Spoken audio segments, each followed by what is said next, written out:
I didn't have cable growing up. I watched The Longest Yard over and over. Remember? That's some fucked up shit. Instead of Speedy Gonzales, it was real rats just running around your house. Yeah, real Speedy Gonzales. Yo, don't talk about no rats, bro. Yo, that's my biggest fear is a mouse. For real? Yeah, a mouse. And heights, a little bit, but a mouse. Bro, I remember when I used to live in Dorchester, fucking just late at night, you'll see like in the fucking next to the sidewalk, like in the corners of the street, fucking big ass rats. Yo, I got a theory on that shit, bro. Coming out of the sewers and running into them. I got a weird theory about that shit, bro. That like, shit weird. Why the fuck is there always like rodents and fucking like big ass cockroaches and like the hoods?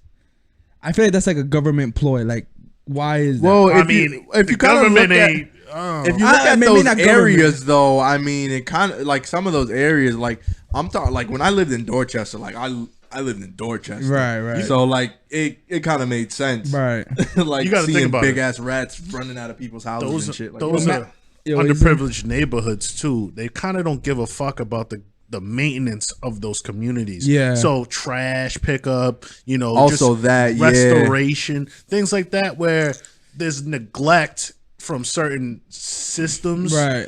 You're gonna have, roaches and rats are gonna exist regardless, right? But when you have, I don't want to completely put it on impoverished communities, but impoverished communities have certain maintenance things that get neglected. I agree with that completely. Like if you like look at where I lived in Dorchester, like it's just mad like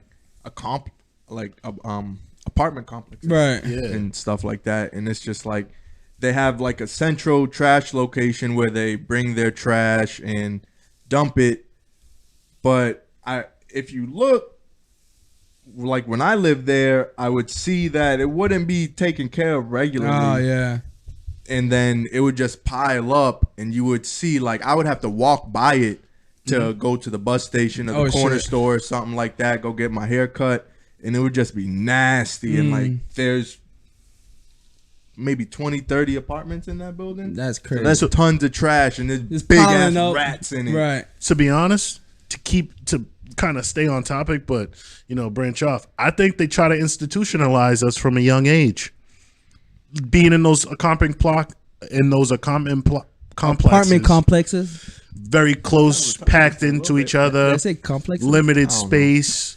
And then what do they try to do? Farm us into those communities and buildings before they send us off to jail, man. I'm trying to tell you. They try to institutionalize it's all the same thing. In high school, you're just a number, man. Exactly. You go to prison, you're just a number, man. You got to look at the deeper, darker, You know what? plan. I know this is kind of like off topic, but I remember when I lived in Mattapan, I would never forget this day. When they speak about trauma, this is trauma.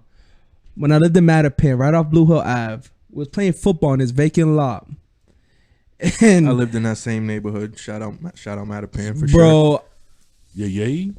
There was this weird, I don't know if she was homeless or if she was a crackhead, but she was this crazy older lady with jean shorts, a polo, a fitted hat, and some like dirty ass sneakers. She pulled down her pants and underwear and started pissing on the ground. And I'm like, and the dude I was playing football was like, "Oh, you're fucking dirty as fuck." Oh my god. And I will never forget this. This bitch had the audacity to say, "It's summer." Like it was okay to piss on the concrete because mind you, it was May. It wasn't even summertime yet.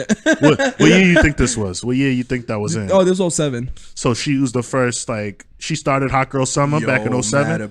Nah, she was a crackhead. I'm pretty sure she had no teeth. That's nuts, dog. Oh my god, bro. That was before I moved to Brockton, dog, but I think I had lived in Brockton for about a year at that. Around 07. Yeah, I lived in Mattapan when I was younger. Oh shit, that shit was crazy. To me, I only lived in Boston for year and a half, 2 years, something like that. So I'm not really Boston, but I'm traumatized. I don't want to go back to Boston. I lived in the hood, bro. I lived in Dudley Street and Roxbury, bro. Fuck that. That shit's the trenches for sure. For real.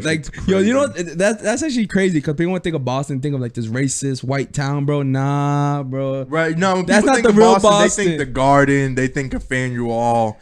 Yeah, once you get past all that shit, that's not the real Boston. Yeah, that shit gets grimy. That ain't the real Boston, bro. I was thinking about that shit the other day. Like, Boston really changed. Like, you can't just be like carrying yourself anywhere. Like, you really got to move a certain way. Yeah, Boston. That's crazy.